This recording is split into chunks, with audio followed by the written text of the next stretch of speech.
Good afternoon, everyone.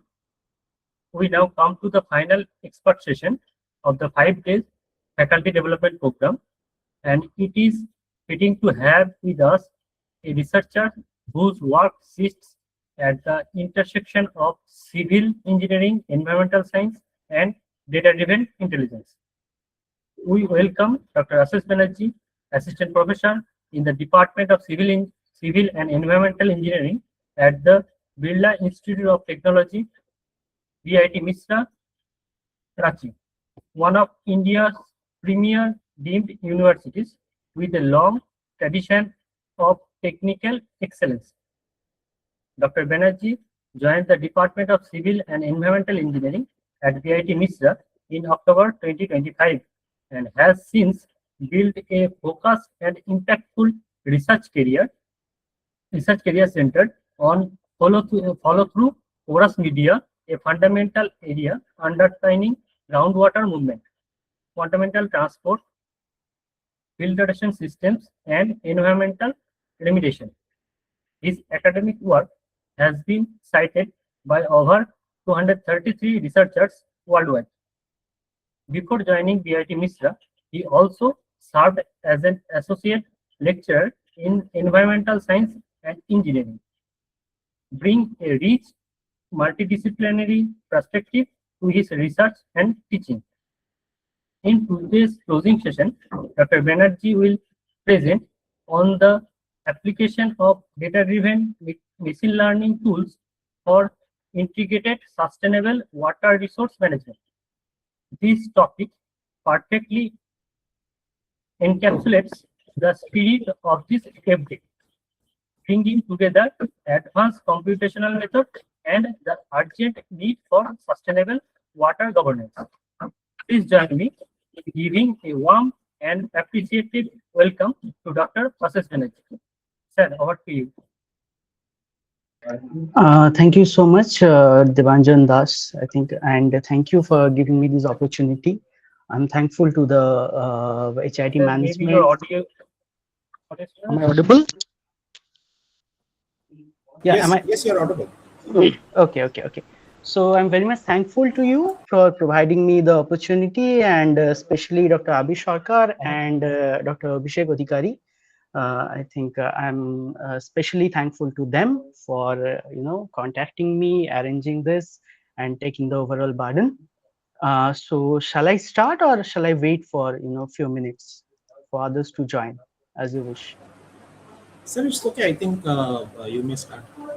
I think Okay. in total we are having currently 35 number of participants. So they have already joined. It's increasing, sir. You can start. Okay, sure. Thank you. So I'll just share the screen, and please let me know if the PPT is visible, so that I can proceed. Is it visible? Yes, sir, it is visible. Okay, great. Okay, right. So once again, thank you. So as it has already been told, I'll talk a little bit about my work that we are doing. And my primarily, as it has already been discussed, my primary area of interest is in flow through porous media, and that concerns about your groundwater quantity primarily.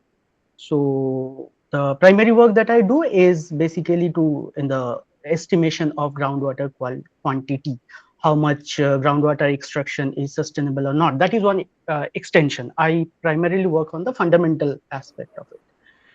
Recently, I have been working in some aspect of more application oriented in the field of water resource.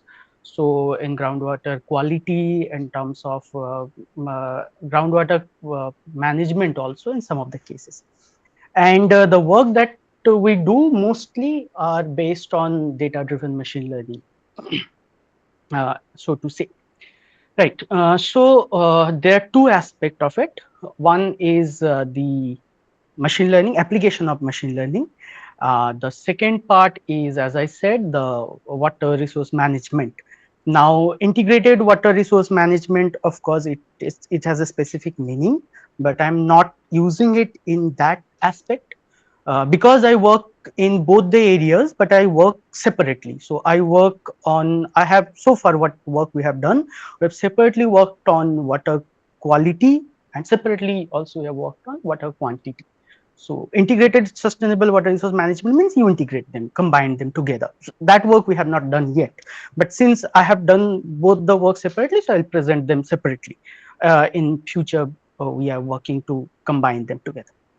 Right. So if we start, like I think this particular term everybody knows, but just to kind of brush it, what is sustainable development? We all know basically we need to ensure whatever developmental work we are doing, that has to be sustainable, so that the society can proceed, for a long term, especially for our next generation, future generation. And obviously, if you believe in river, then you are going to come back again. So then you have to survive in that case, right? So because, and the biggest problem that we have understood recently, that whatever resources that we have, these are not unlimited, these are limited. And that includes water also. And I mean, latest, I think we have understood that even water is also limited. We don't have an unlimited source of it. So we have to be very careful while we are using it, right? And the problem is, the only uh, natural resources, and the pollution. When we talk about sustainable development, we primarily tend to focus on these two aspects, the sustainability of natural resources, and the other thing is, how they are getting polluted. So as I said, two terms, quality and quantity. But it goes beyond that, so if we start back from the development, as per to say, what we understand today started from 1760s industrial revolution. um, and then if we proceed, has been series of collapses, disasters. As you can see, if you focus till 1999, there has been series of disasters, one after one. But the thing is, after 2000 especially, we have seen something which is very interesting, and that is the natural disasters that we have been seeing. They have skyrocketed, especially after 2000. As you can see, here is a 2000, and the all type of natural disaster, it has been 10 times multiplied by 10 times, right? So definitely there has been something wrong that is going on, right? And these are some of the statistics. As you can see, that there is expected there will be economic and social collapse by the end of 21st century, etc., etc., etc. We all know these things, but basically most of the people, they don't care. And if you try to understand why, the reason is because the people who takes these decisions, generally they don't suffer, and the people who suffers, they generally don't have the right to take any decision, right? So we are at that juncture right now, that somehow, somewhere, the initiative has to start. Somehow, somewhere, the actual work has to be start regarding the concern of sustainability. Maybe slowly but steadily things are improving. But these are some of the paper cuttings. As you can see, heat waves, climate change, sea level rise. In case of India, especially, you see 2020, when Bangalore runs out of water completely. Now, this has been a standard process. I think you will see during the summer, most of the educational institutes are being shut down for long period of time because of the lack of water. Especially, it happens in Bangalore, I think, since 2020 every year. Chennai, it happened. Now we are facing severe water crisis in almost all of our megacities.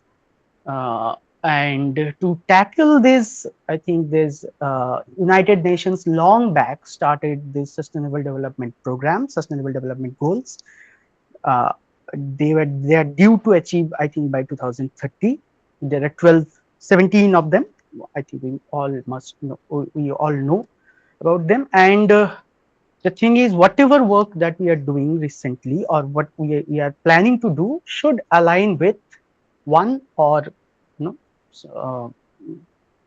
some of these sustainable development goals, and it covers all aspects of life and society, so to say. Now, that's about the introduction, more or less. Now let's talk about what we are doing. So as I said, the work that we do is machine learning. What machine learning has done, just to go before our work, what machine learning has done in last few years is it has made analysis of data and decision making much quicker, much cost effective, and in some cases I would say it has made it very simple to jot down very complex program or complex data set and to give a solution or a prediction, so to say. So mostly machine learning is used for predictions purposes, prediction and classification. These are the two areas where machine learning models are used primarily. One is prediction, another one is this classification. Right. What it has done, you take, suppose you have a complex data set and you have to predict something or you have to classify the data set. So which earlier used to be very complex for us. Now, because of the machine learning, if you have sufficient amount of data, then we can, very easily we can get to some sort of accuracy while predicting some parameter or classifying into different classes. Some examples we are going to discuss. Right. So just to give an introduction, it's a application of artificial intelligence. So these two terms are used side by side: artificial intelligence, machine learning. What are those? Artificial intelligence is basically whenever you have any apart from natural intelligence or human intelligence, if you have anything which is non-living, if you impart intelligence into a non-living organism, into a machine, that is known as artificial intelligence. So it need not be machine learning. Your cell phones are intelligent, you can have intelligent car, you can have any of the machines. What is machine learning? Machine learning is essentially when you make a machine or you provide or you create the ability for a machine to learn from past experiences, right, and improve that understanding in order to predict something without interfering. That's what machine learning is. So you have a computer system, you put some data, your machine or your computer system, your program is going to learn from it. Then you have a new set of data, you feed it to the system, and your system can be, based on the understanding it has, it will be able to give you a certain kind of certain type of decisions. That's what machine learning is. So one example is, I think you have already seen in many cases. So like what Amazon uses or what your YouTube uses. So if you see a specific type of video, YouTube is going to suggest similar type of videos to you. Same cases, this is an example in case of Amazon. So if you know something in case of you some kind of book you order, Amazon is going to show you similar type of books based on your previous interests. So these are some of the ways the multinational companies, they are using the machine learning for their customers. How do you develop it? So there are primarily 3 steps for the development of it. So I'll show you one after one how to do that. So first thing is pre-processing. So pre-processing means let's say you have a data set, right? And let's consider you have a data set of water quality. You have a water quality data set. Now you have some 10 to 15 parameters maybe. In that you have pH, where the range may vary from 6 to 8, 8.5. 9 like that maximum. On the other side, you have parameters like TDS, where the value can be 2000, 3000, and if the water is significantly poor, then it can even go above it. Right. So you can understand that you have one parameter whose values are very small, 6 to 7.8 9 range, and you have another parameter where the values are in the range of 2000, 3000 like that. So in that case, you have to understand machine doesn't know which is what. It doesn't understand what is pH, what is TDS. It only understands the data. So that's why normalization is very important. The first step has to be normalization. So you normalize the data set so that you bring it in the range of 0 to 1. You can use percentage, you can normalize it by any method. So you can you can use the mean, and then you can based on the mean you can normalize the data, or any other method you can use, but the data range has to be same. First thing, in many cases what we use is a dimensional reduction. So what is it? So suppose you, once again, suppose you have a 20 parameters, one data set you have 20 parameters, but as a researcher or as a decision maker, you know that out of these 20 parameters, maybe 5 make sense, or 5 really impact your output. Rest 15 doesn't matter. What you can do? So you can, one is manually you can remove those data set. Other thing that we do is called PCA. So what we do, if you have a 20 parameters, 20 dimension, so each parameter is represented as a dimension. You can combine them into into a 2-dimensional, 3-dimensional, 5. So essentially what you do, you reduce the set of sizes of parameters. So that's what we do essentially. If you are dealing with images, then we have to do some pre-processing in case of image. So if somebody is interested in, or somebody is working in the domain of remote sensing, it's useful for them. Then what we do is the learning step that comes. So learning is basically 2 types. One is supervised and another one is unsupervised. So supervised learning essentially provide a set of data to the model learns from it. Unsupervised means you just tell the model, classify, here is my data set. Based on your understanding or based on the inherent differences in the data set, you classify them. And finally, what you have to do, obviously, when the model learned, you have prepared the model, we need to understand how accurate the model is. So you have to check based on the model performance. So we call it validation.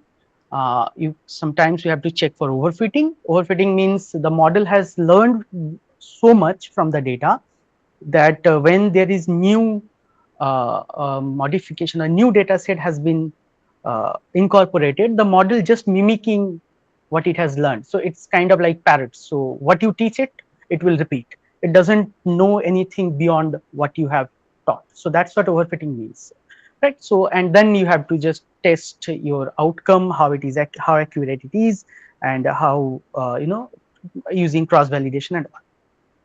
So this is essentially how a machine learning process works.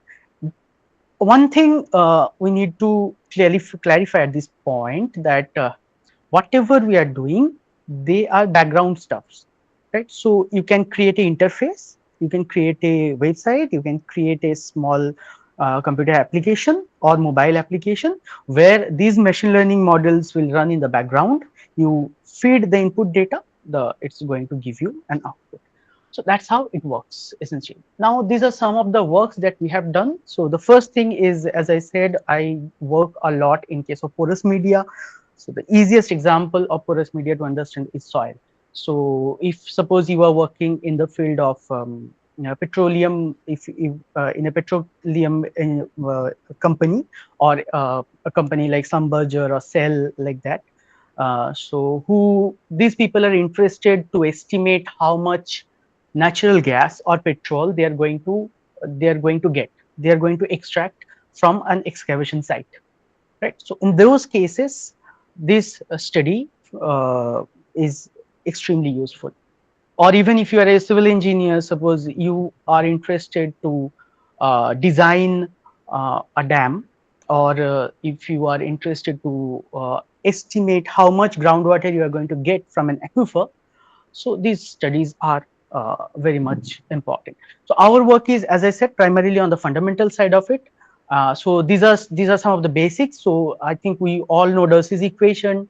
The basic premise of our work is that Darcy's equation is not valid in most of the cases, right? So we need to deal with a nonlinear form like this, and then using this nonlinear formulation, how we can predict the discharge. So earlier we used to calculate discharge using Darcy's equation.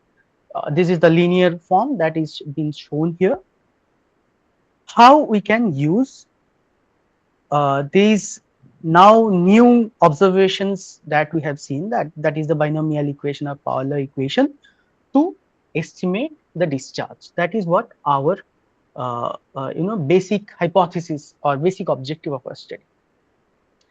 These are the experimentation, or this is how we generated the data for that is being used in the machine learning model. Many cases we have taken data from the literature also. Right. So first thing that we have used is an artificial neural network. Right. And one thing I must say before going into it, before we are going for any machine learning model, it is customary to run a regression model, right? Because there is no need, in many cases, there is no need to look for artificial, there is no need to look for a machine learning model. Because in many cases, our simple regression models are sufficient. Only when your regression models are not working, even your polynomial regressions are not giving you proper result, that means your data set is extremely complex, then you can use machine learning models. Also, one more thing I should say at this point, which we'll see, I'll show you later on. Machine learning models are not the final solution, right? They are not some Aladdin ki chirag, right? That you can get every time you put any data into it and it will give you some outcome. So if you give garbage into it, we call it garbage in, garbage out. So if you give garbage as input, you are going to get garbage as output. So these are some of the things that has to be kept in mind before we are dealing with the neural network model. So this is one aspect, ANN. So what we did, as you can see, our target is to estimate the hydraulic gradient in case of porous media. We can also, generally there are two parameters, hydraulic gradient and velocity. So either we are interested to predict hydraulic gradient, if you are interested in case of stability studies, right? If we are interested in the stability of a rockfill dam or a machinery dam, then we need to estimate the hydraulic gradient. If anyone is interested in the estimation of discharge, for example, the examples I have talked before, then we can predict the velocity. Then hydraulic gradient will come here, velocity will go as the output. These are the input data, right? So these are some of the data from our research, some from the literature. So what this model essentially do, artificial neural network model, it takes, this is the input, it assigns a weight to each input, and then basically you can see it's a linear model, the parameter value multiplied by the weight, summation of that. And here what it does, it applies a transformation. So many cases, this model, this A1 W1, I mean, if you just add these parameter values with their weightages, that is sufficient to get the prediction. If the prediction is not correct, what it does, it comes back, check with the output value, actual value that you have, alter the weightages, these W value, W1, W2, W3 values will be changed. Once again, it will run the model. Again, you get the output. It will check what is the error, and again this will continue in loops. So as you can see, these are the number of steps. So these many steps it has performed, and finally this is the error it has got. So based on the benchmark that we fix, based on the accuracy that you want, it will run up to number of steps. That also you can fix, because the more the number of steps are, the more it is calculated, I mean, the more computationally expensive the model is going to be. So this is how you are going to get the prediction. Many cases what happens, the linearity doesn't work, so you add a non-linear function, maybe a sigmoid function or something like that. So you essentially transform it using some exponential function, or a sigmoid function, or a logarithmic function, like that. So these are different type of functions. Sometimes what happens, you put a log of this value, and then you check whether the output or outcome is matching with the what input you have. Right, so this is how the model works. So these are some of the parameters that you can get. So these are the I think we all know by now that any artificial neural network model has some hidden neurons. What they are essentially some nodes inside, so where the calculations are done, right? So and then obviously you have to give, as I said, these are supervised model. So you have to first give some data set to the model, based from which it learns. Learns means just it will set the value of the this W1, W2, W3. Learning means this. Learning doesn't have anything else in case of artificial neural network. They just identify what will be the values for these weightages W1, W2, W3. Once these weightages are fixed, the model is trained. Right, and one may ask, how do you know this is 60/40? The thing is, there is no way to know. What you have to do, you have to perform trial and error. So if you keep training ratio significantly high, then there is a possibility of overfitting, like I was telling before. Overfitting means the model basically mimics your input data. Right, so the and if you keep training data significantly low, the model will not learn. Right, so you have to keep somewhere in between, and in order to check, what we do a cross validation. What does cross validation means? You have this 60%. Out of this 60%, we split the data into maybe 40. Out of this 60% data, we again split it 60/40, 50/50, 80/20. So out of this training set, 80% is used for actual training, 20% is kept aside in order to check the accuracy of the model.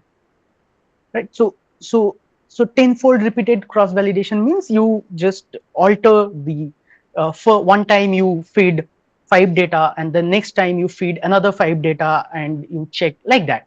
So this method is known as bootstrapping. Right, the algorithms nowadays, what happens, we don't need to write the entire code for artificial intelligence, artificial ANN or any kind of machine learning models.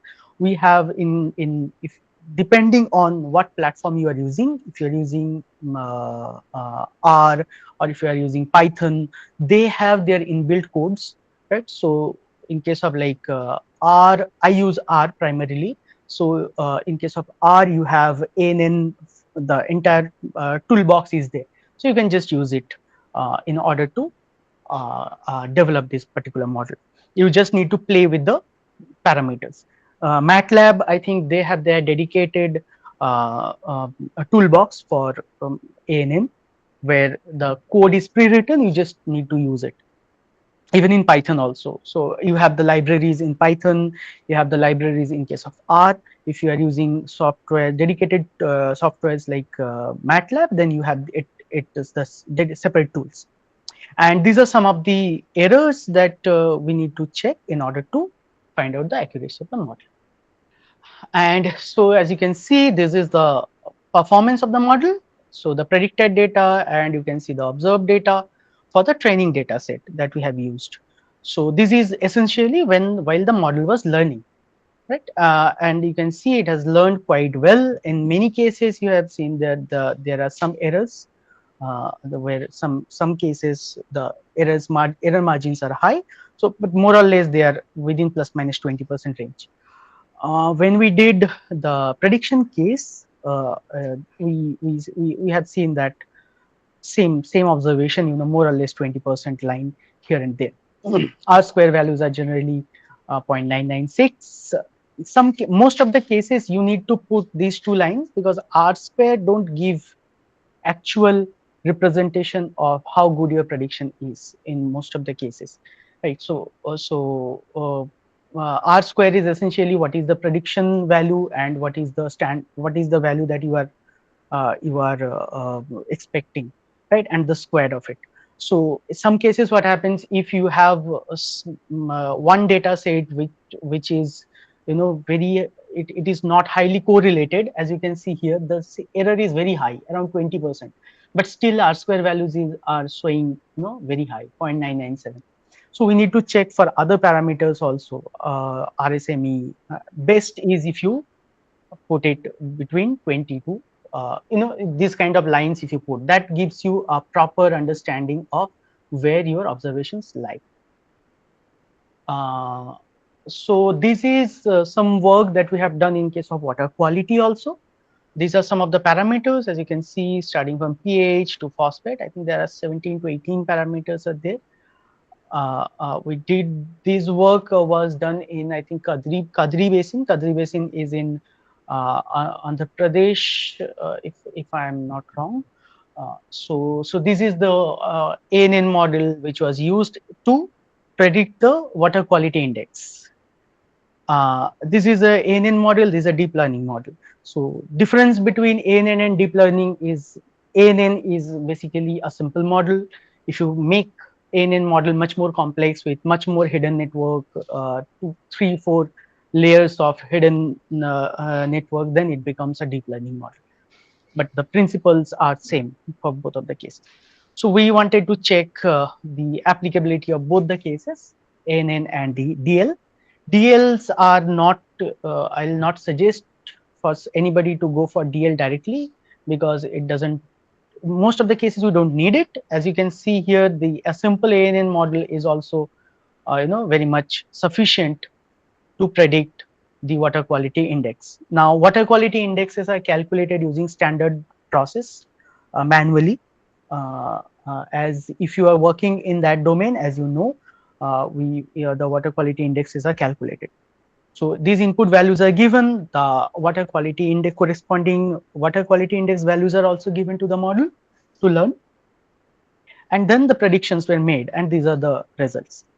But the thing is, in many cases, a question may arise that if we are calculating water quality index manually, then what is the need of machine learning models, right? Because essentially we are doing the same. Manually we have calculated water quality index, now we are using machine learning models. So what is the difference? The differences are, in many cases what happens, you don't need to calculation of water quality is they vary spatially as well as temporally, right? So if you have a water quality, if you have a machine learning model, what you can do, you just collect the sample once, you put the value to the model, and then you can get the water quality index very simply. You can get, or very easily you can get the water quality index. You can just skip the entire calculation process. Many can also question that the calculation is not that hard. So what is the problem? The thing is, in some of the cases, I'll come to these questions later on. Another way or another machine learning tool that we have used, or many people use, which is very famous, is a random forest model. So random forest is whatever from my experience is one of the simplest and most effective machine learning tool. What it does essentially, suppose you have this data set, so you want to identify, or these are the parameters you have: price, locality, number of bedrooms of a house, whether it has a parking space or not, facilities, what facilities are available. Based on that, you want to decide whether you want to purchase a flat or not, right?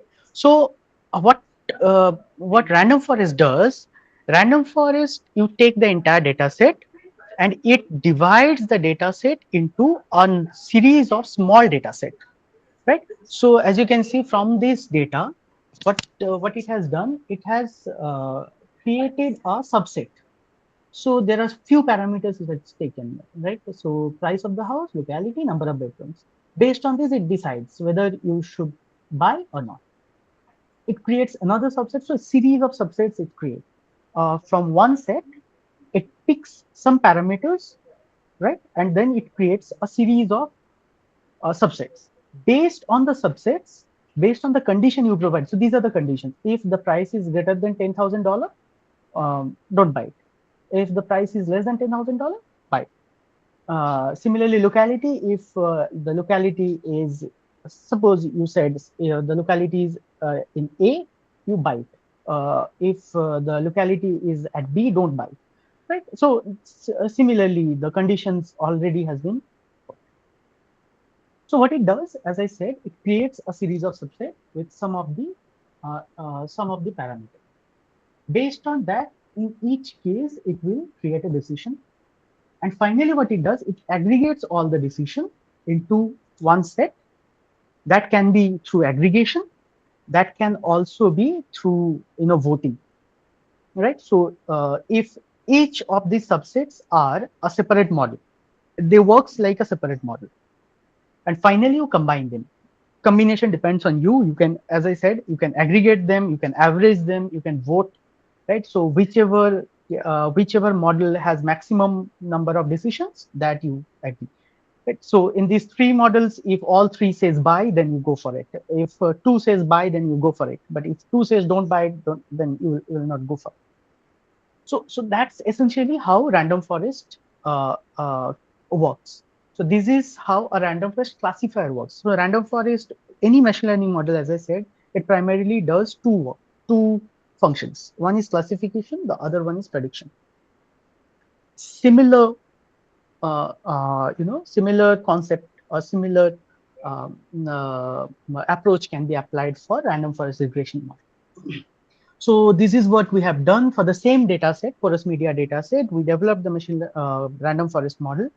So there are some parameters that we need to fix is number of trees. What is the number of trees? So this case, like this is one tree, two, second tree, and third tree.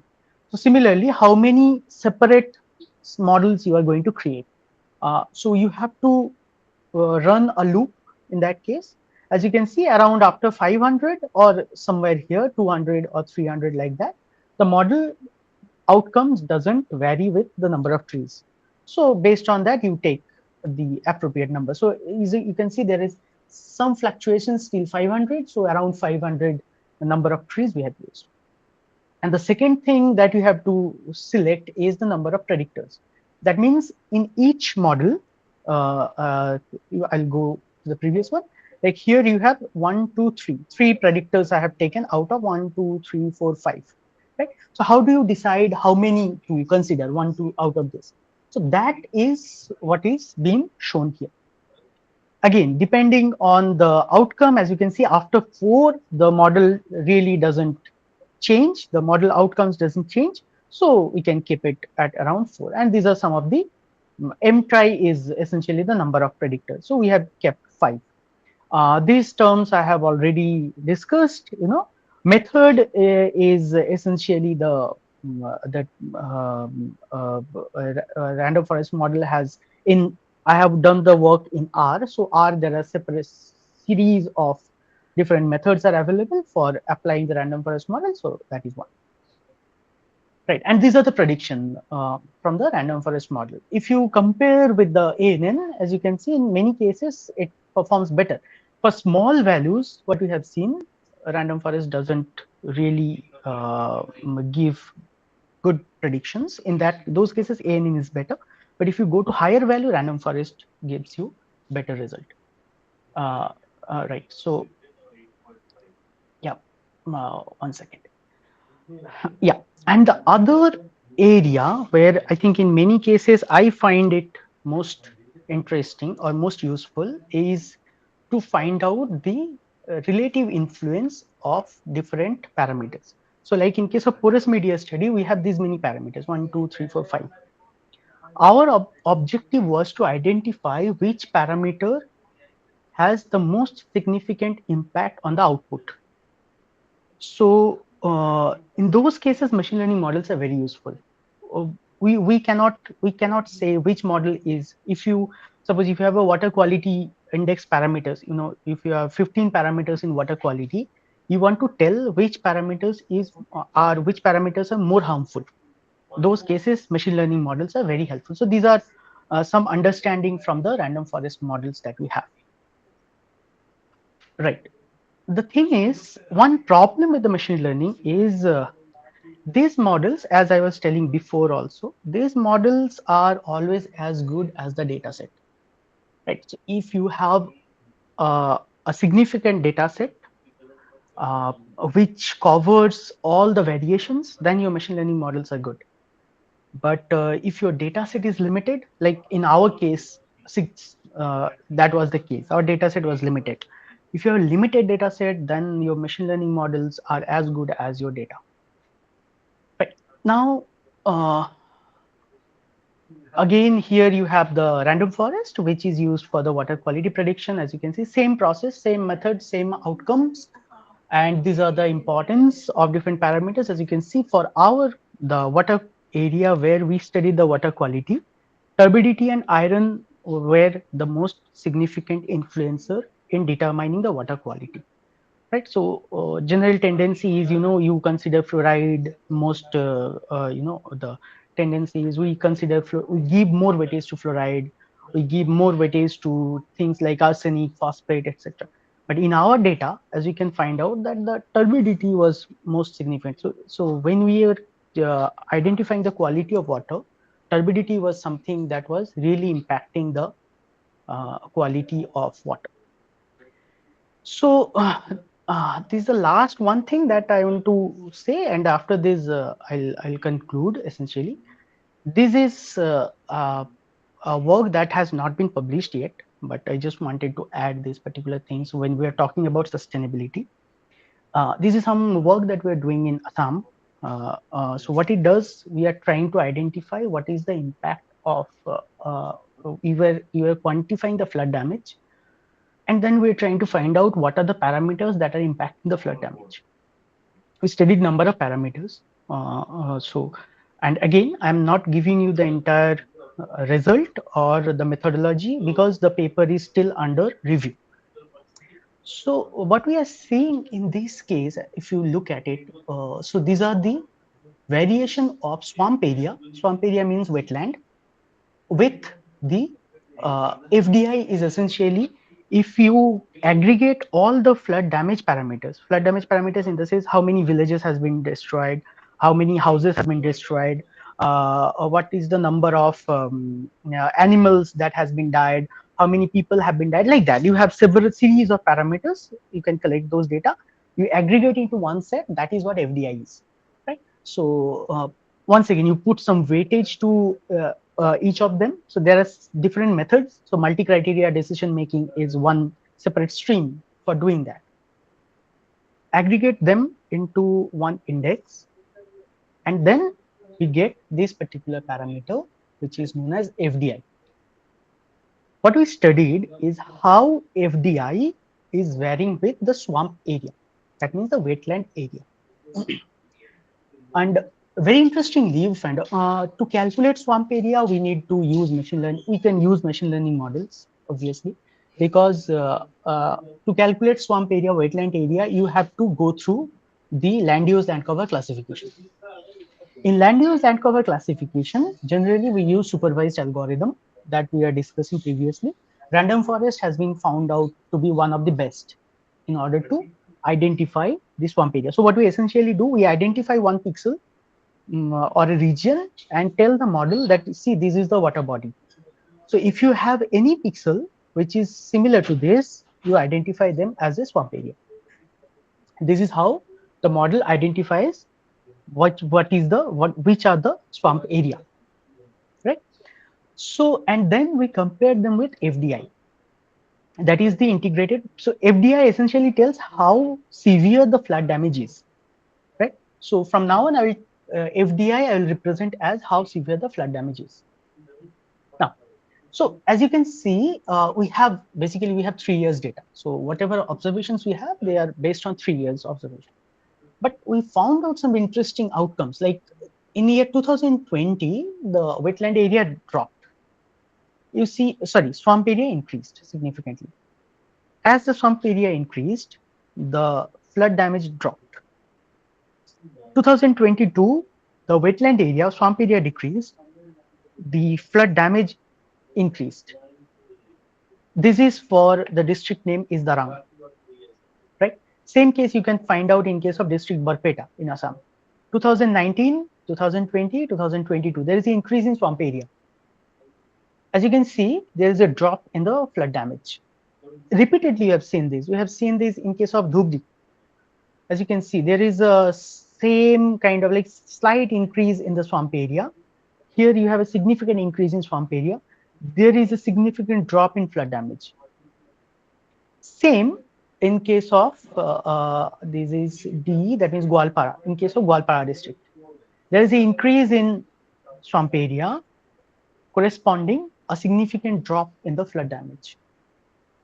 Same observation again in Morigaon, in Nalbari, in number of districts we have found out similar observation. Right. So when we talk about sustainability concern, if you see, as you can see, swamp area, the natural swamp area, what they do essentially, the wetlands. The wetlands acts as a natural buffer. So during the monsoon, when you have the flood waves are coming, the additional discharge is coming through the river. These water bodies, they absorb the water, and then by that they protect the nearby region or the localities from being severely damaged due to the flood waves. As we tend to reduce this the wetland area, you are losing out the buffer, and that is impacting or creating the flood damage. Now, obviously, I am not saying that this is the only case, but the correlations that we are seeing, obviously correlation, one may say the correlations are not causality, yes, but the correlations we are seeing here, the spatio-temporal, the connections that we are getting, they are constant. Year by year, we are seeing the same trend. Different districts, we are seeing the same trend. We are further working on this particular case, but the trends that we are getting are pretty interesting, as we must say. Right. The other last thing, and with this we'll conclude, is most of the cases, like we said, the machine learning models do not give you accurate result.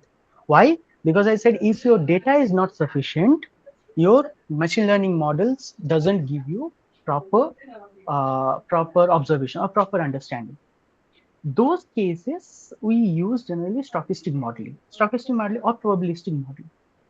Copula is one of them. What it does, so generally, if we consider y is equal to mx, right? In case of deterministic model, we know equation of a straight line is y is equal to mx. So in y is equal to mx, if we convert that into a probability space, instead of y in deterministic model, y is a data point, some value x, y, z. In case of probabilistic model, it's not a value, it's a distribution like this. So you can convert this into a distribution. Distribution means can be a normal distribution, it can be a log normal distribution, it can be a Gumbel, any kind of distribution. It can be a variable distribution, whatever. So when you join two distributions together, then the function that joins. So earlier it was in y is equal to mx, y is also a value, a point, which joins y and x. When you have two distributions like this, as you see, this is one distribution, this is another distribution, you join them together, the function that joins, that is also another distribution, that is a copula. Why they are used? They are used to predict simultaneous variation of different parameters. For example, this is one study from the porous media once again. What it does, it tells you if diameter exceeds a value, what is going to be the value of the hydraulic radius, or if diameter exceeds the value, what is going to be the value of the porosity. So simply speaking, if one parameter exceeds a certain value, what is going to be the value of another parameter. In water quality, they are very important. For example, like if you want to predict the value of fluoride, like these parameters, which are very difficult to predict, whose values are very difficult to predict, because it needs experimental process. You need to perform long experimentation. You take the sample, put it in the lab, test it, like that. One easy way to predict it is find out parameters which are easy to estimate or which is easy to calculate. For example, TDS. We have TDS meters now. Just dip it in the water, you can get the value of TDS. Then what we can do, we create a distribution using TDS, fit a copula model. We can say if the TDS values are greater than 500, then the probability that fluoride is going to be 1.5 is 50%. I'm just giving you random numbers.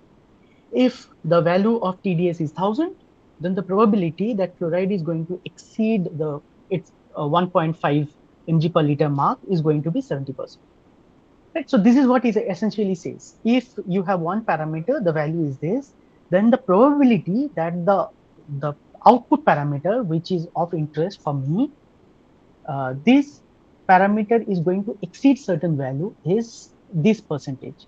And as you can see, in case of flood prediction, in case of water quality prediction, in case of drought prediction, these are significantly useful. Especially they are useful. Why? Because they are not bound by the data.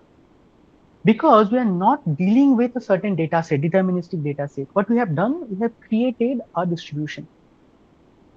A distribution means now we can also understand the tail dependencies. Tail dependencies means if you have extreme high values of rainfall, right? If you have extreme high value of urbanization, right? Then what is going to be or what is going to happen to your runoff? Like these kind of questions we can ask. Right? If you have very high value of, let's say, diameter, we have very high value of porosity, then what is going to happen to your any porous media parameter? So these are some of the questions that we can ask in case of using these copula models. Right, so these are some of the cases that we want to do. So thanks to these people who has been guiding me throughout. So I have been working with several people who has taught me all these things so far. So and abroad also there are several people with whom I have worked. Now I'm working. And finally, thank you so much for giving me the opportunity. If anyone finds my work interesting, if you want to collaborate, work under me, work with me, you can contact me through this mail ID and contact number. So with this, I'll conclude my presentation. If there is any discussion has to be done, any questions are there, then I'll be happy to respond. Thank you, Dr. Banerjee, for an exciting session. It was truly mesmerizing to hear all these things, and I hope all the participants have learned quite a great deal from that. I now invite our co-host for this session, Mr. Suraj Prakash Dandapat, Assistant Professor with the Department of Civil Engineering, to carry forward with the necessities. Thank you, Dr. Adhikari. Thank you, Dr. Banerjee, for such a comprehensive and well-articulated talk. We will now open the floor for questions and discussion. I invite the participants to ask their question or share their views. So I hope the session was informative. And now we can proceed to the question and answer session. Participants may share their questions in the chat box, and we will address them one by one. Okay, so I think I have one question I'm getting, right? Yes. So, okay, so one question is there from Dr. Abhishekar. Is there a guide on what should be the minimum number of data set, or how to justify that a certain number of data set is enough for a particular model, right? So the thing is, there is no guideline as to say what is the number of data set. The only way we can understand is once again by doing a trial and error, right? So suppose we have 50 data set, then we have just what we have to do, we have to develop the model. We see if the model is giving you proper the accuracy that you are getting of prediction or classification, whatever you are doing. If the accuracy is up to the mark, so generally we consider 80 to 90%. Nowadays we consider 90% as a top accuracy, or 80%. That also has to be, there is also no guidelines, that has to be decided by the researcher and the peers essentially. So if with 50 data set I have seen models performing very well. With even 1,000 data set, we have seen the model doesn't work. Depends on the complexity of the data. So for example, water quality like data set, which are very complex, even in porous media, they are very complex because they don't directly, there is no direct interrelation between the input and output, right? So in those cases, you generally need high number of data. But in some cases where the correlations are strong, in those cases, you may not need a large number of data set. But again, we have to do it before we understand. So Yeah. participants, if there is any questions, you can put in the chat box. There is one other thing I would like to ask. Yes, So, please. from your presentation, so you were talking about random forest. So, it somewhat felt like you also talked about the multi-criteria decision-making problem. So, there are some techniques like probability or AHP. So, is random forest similar to those type of decision-making stuff? Yes. So the philosophy based on which they work are mostly the same. So in AHP, what we do, AHP, we assign the weight, right, for each data. So it is user defined. So as a user, we define the weight in AHP. In MCDM, most of the MCDM you have one is AHP. Then you have entropy based method also, where the data set determines what will be the weightage of the data. What random forest does, interestingly, is it takes the responsibility from the user to itself, right? So what it does, random forest, what it does, you provide it a certain set of data, and then what it will do, it will divide the data set into a series of subsets, right? And based on that, based on depending on the conditions, the input that we have provided, each model will try to predict what is the value. And then finally it will essentially every model does the same. It determines a weight, and it try to find out a relationship between the input and output. That is what, very simply speaking, that is what every model does. Even all machine learning models does the same. So it takes the input, puts a weightage, then maybe multiply the value with the weightage, sum it, find out what is the output, right? And then find out how close you are going to the your desired result. In case of AHP and all, we do it. In case of machine learning, the machine does it. Obviously, because it's a machine learning model, it's much efficient, much more fast, and obviously can do a series of iterations which we cannot do. Okay, thank you. So I would So just based on your last question, the previous one, I just want to know that as you were telling that in case of this water treatment and this porous media models, so we face a lot of complexities regarding the fact that each and every case is different. The correct. same soil is not actually same when we are considering two different places. So my question is that when we are considering this AI ML models, what we are trying to do, we are basically trying to put up some guidelines. We are basically trying to set some boundaries. But in these complex structural procedures where every soil is different, every water condition Hmm. is different, how actually this is applicable in real world scenarios? How easy is to get it done? Yeah, it's a very good question. Basically, the we users of these kind of tools, we are also kind of like dealing with these issues, these problems. So, like you correctly said, that every region the soil is different, right? Every area the environment is different. So, can we use a model that is developed in place A to predict water quality in a place B? Now, generally, what we have seen most of the cases, like in case of water quality aspect, if you have sufficient representation in the sense, doesn't matter a water sample is collected from place A or place B, the parameters remains the same, right? So, if we have sufficient representation of all the parameters, sufficient representation in the sense, all the water quality parameters that we have, if we can create a model where all their maximum and minimum values all are represented properly, then your model is going to be accurate. Like the example that I have shown in case of Kadri, what we have seen, arsenic was shown as the least important parameter, right? But we all know that is not the case. If arsenic is present in the groundwater, that is one of the most significant parameter to determine the quality of the water. Now, why the model was showing least important to it? Because arsenic, it doesn't contain arsenic in that particular region. Right. Now, if I take that model and apply somewhere where arsenic is prominent, you have very high value of arsenic, then definitely the model is not going to work. Okay, these are some of the questions. That is why I said at last, I said that these models are as good as the data is.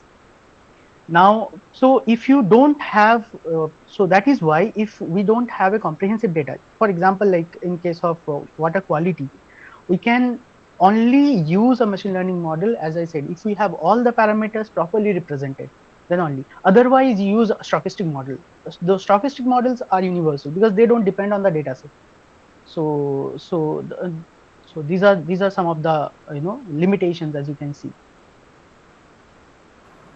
Yes, yes, absolutely.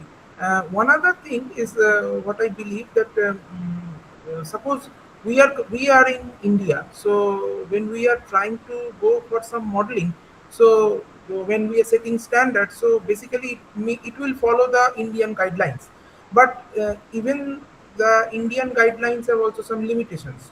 Some of the Hmm. aspects not involved. Hmm. One very common example is the heavy metal antimony that is Hmm. not included in the Indian guidelines of 10,500 Guidelines, yes. is not in. So Hmm. when we are considering, my question is, when we are considering these sort of somewhat say what we call offbeat some contaminants or somewhat these natures. So how can we try to actually fit our these models and all these data and make it as a international, make it in a way so that it can be applied internationally. Right. So, as if you are concerned, if you are discussing about the machine learning, as I said, the first task is you have to train the model. Training means you have to show the models, see, this is what, this is not good. Beyond this region, these parameters is not good. Now, if we don't, if since no, we don't have antimony in case of India, as you said properly, so no machine learning model doesn't know what antimony is, what is its effect on human health, whether it is good or bad, right? So similarly, if we have to incorporate this in the model, first is once again, so the thing is like what I was trying to say from the start, the machine learning models, they are not like some Aladdin ki chirag, right? So they will come and solve all your problems, right? So they are just a tool which are used in order to reduce our kind of like time that is required for a model, because the only thing that they're good at is handling complex data, right? And handling complex data using the knowledge that you have provided to them. So that comes first. So first you need to, just like we know that fluoride more than 1.5 is bad for health. Similarly, we have to tell the model, see, antimony, this is a parameter, this is not good for health. Beyond this region, it is not good for health. Then what this model can do, after you have generated this knowledge, after you have incorporated this knowledge into the model, then what they are going to do, they are very good at repeating. Now you give it 1,000 data set from different 1,000 region, and then just simply ask them, okay, tell me what will be the water quality index. It will give you. Thank you. Thank you very much. Yeah, thank you so much.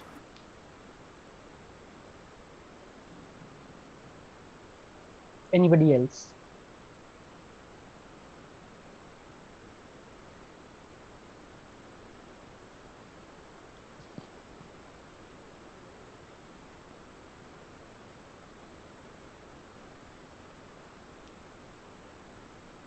I think you are not audible. So it's Prakash, sorry, I think you are not audible.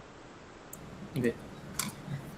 So thank you all for such engaged and thoughtful questions. It has been a privilege to witness this level of academic discourse over the past 5 days.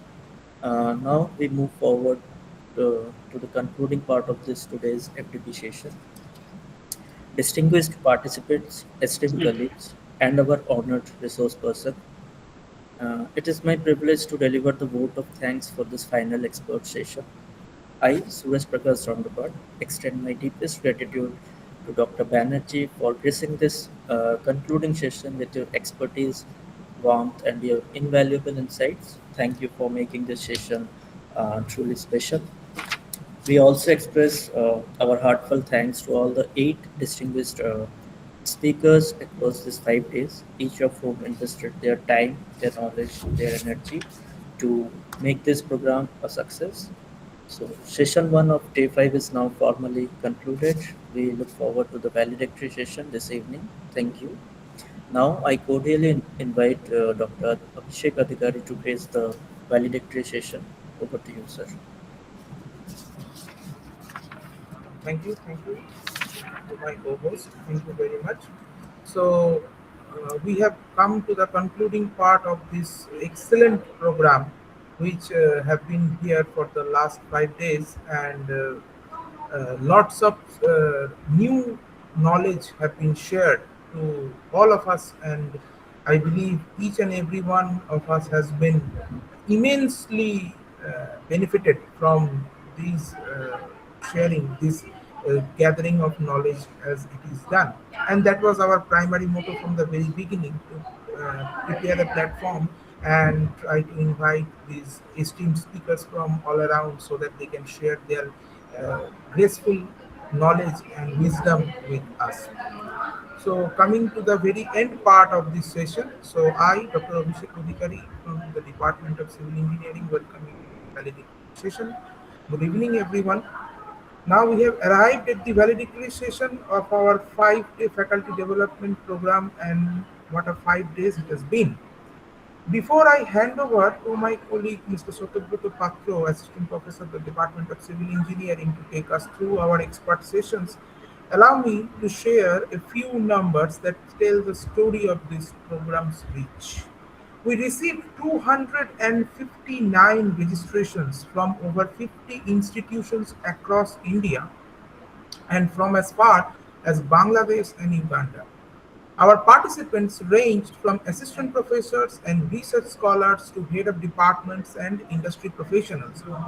Over 73% came from civil engineering background itself, while the remaining 27% from allied disciplines, which tells us that the themes we chose resonated well beyond our own field.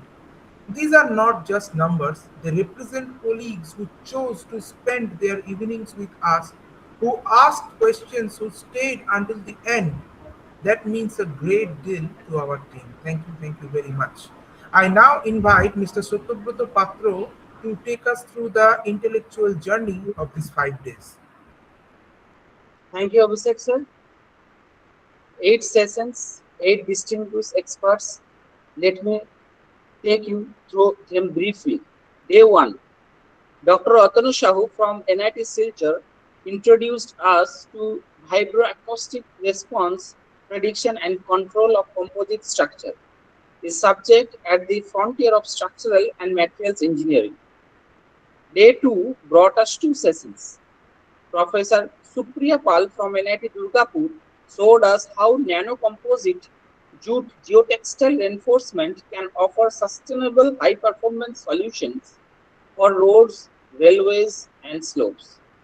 Then Dr. Vidhan Bondhu Mojumdar from BITS Pilani, Hyderabad, walked us through a systematic methodology for improving road safety on urban roads, a topic with direct life-saving impact.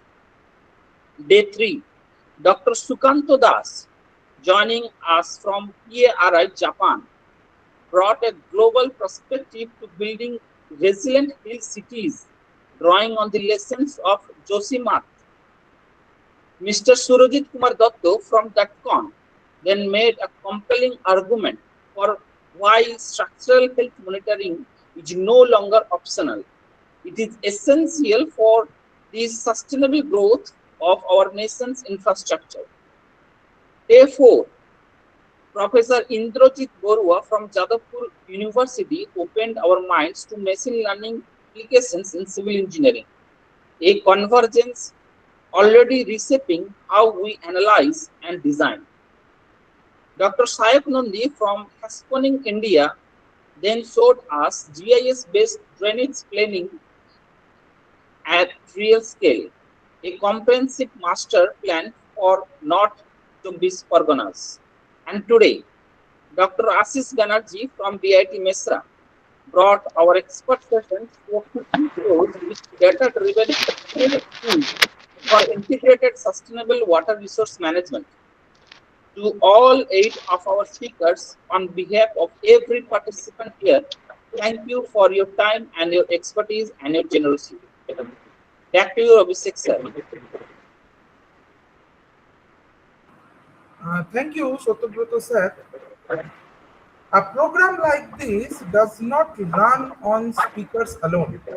Behind every smooth session is a team of people who prepared, showed up, and delivered. And I want to acknowledge them.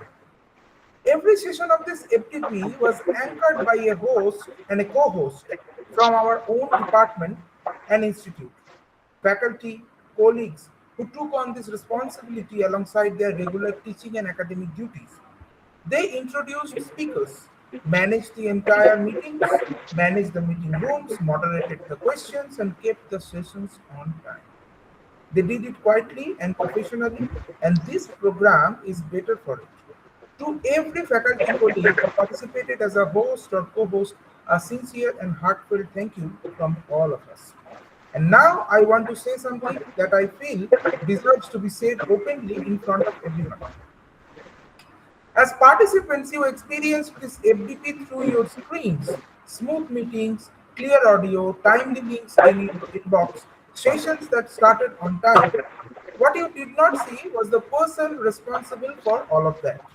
Mr. Sottobrata Patro, our coordinator and technical backbone of this entire program, managed every Google Meet link, every recording, every reminder mail, every registration query. When something went wrong behind the scenes, he fixed it before anyone noticed.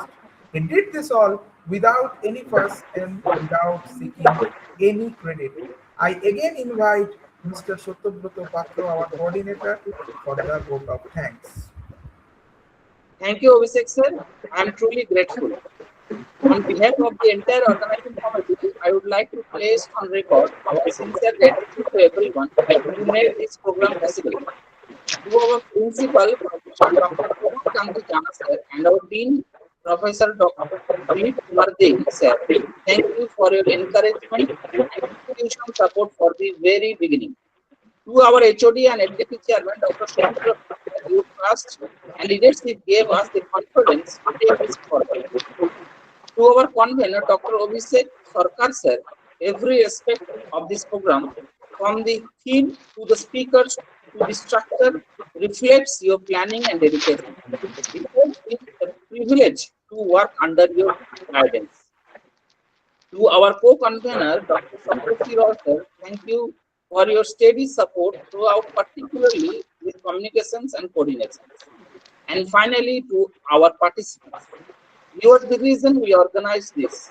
We hope you are leaving with something useful, a new idea, useful method, or simply the energy that comes from connecting with peers who share your passion for this field. A quick note, E-certificates will be issued to all eligible participants. Once attendance is calculated, we'll reach out shortly with details. Thank you to everyone. Over to you, Abhishek sir. Thank you, Patro sir. It is now my honor to invite the head of the Department of Civil Engineering and chairman of this FDP, Dr. Sumanto Rokhit sir, for his closing remarks. Am I audible? Yes, sir. You Hello. are. You are. You Okay. are. Okay. Good evening, everyone. So it gives me immense pleasure to be part of this valedictory session and to witness the successful conclusion of what has been a truly well organized and intellectually enriching program. When Dr. Abid Sarkar first brought this proposal to me, I had no doubt that it would be executed with dedication. What I did not anticipate was the scale of response: 259 participants from across India and beyond, 8 distinguished speakers from premium institutions, and 5 days of uninterrupted high-quality session. That is no small achievement. I want to sincerely appreciate Dr. Abid Sarkar, our convener, for this meticulous planning and leadership. I also want to thank Dr. Saptarshi Roy and Dr. Abhishek Adhikari and Mr. Satyabrat Patro for their tireless effort, and every faculty colleagues of our department who contributed as a host or co-host. You have represented this department with distinction. To our participants, I hope this program has been genuinely useful to you. The theme explored here: sustainable materials, structural health monitoring, machine learning, GIS, water resources. These are not just academic topics, they are the tools with which the next generation of civil engineers will build a better world. Carry this idea back to your classroom, your labs, and your research. On behalf of the Department of Civil Engineering and Haldia Institute of Technology, I congratulate the entire organizing team and thank each one of our participants for their enthusiastic engagement. I wish you all very best and thank you and a very good evening. Thank you. Thank you, sir. Thank you very much for your wisdom, for your words. Now, before we formally close it will be incomplete without a few words from the person who made all of this possible. I therefore request our convener, Dr. Abid Sarkar, to please address the gathering.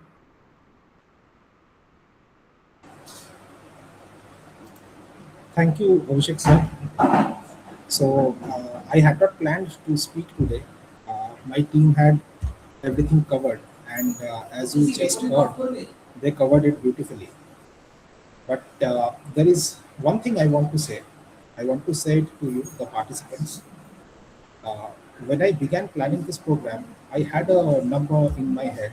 I thought if 50 people register, it will be a success. But actually, we got 200, around 260 participants registered. But that is not what moved me. What moved me was the attendance. So basically, day after day, evenings after your own classes, your own responsibilities, all of you were here and you stayed. You asked questions, and some of you were present for every single session also. So this tells something that our community is truly hungry, hungry to learn, hungry to grow, hungry to be better at what we do, and that more than any number is what makes this worth doing. So I want to say this simply: thank you, not as a formality, but because you gave 5 evenings of your life to this program, and uh, that is not nothing. That is everything. I hope something from these 5 days stays with you. One idea, one question you haven't thought to ask before. That is all we can hope to plant, and we trust you to grow. Go well, build well, and do come back. Thank you. Over to you, Abhishek sir. Thank you, sir. Thank you very much for your fitting words for a closing ceremony. Before closing, I would request to all of the participants to fill out one evaluation form that has been already sent, shared in the chat box as well as in the WhatsApp group. This is just a formality, but I would kindly request all of you to fill it up so that we can conclude this overall session formally. With that, we formally bring our 5-day faculty development program to a close. Thank you all. Thank you to each and every one of you, all the participants, all the speakers. Thank you, everyone. Good evening. Hope we will meet again. Thank you very much.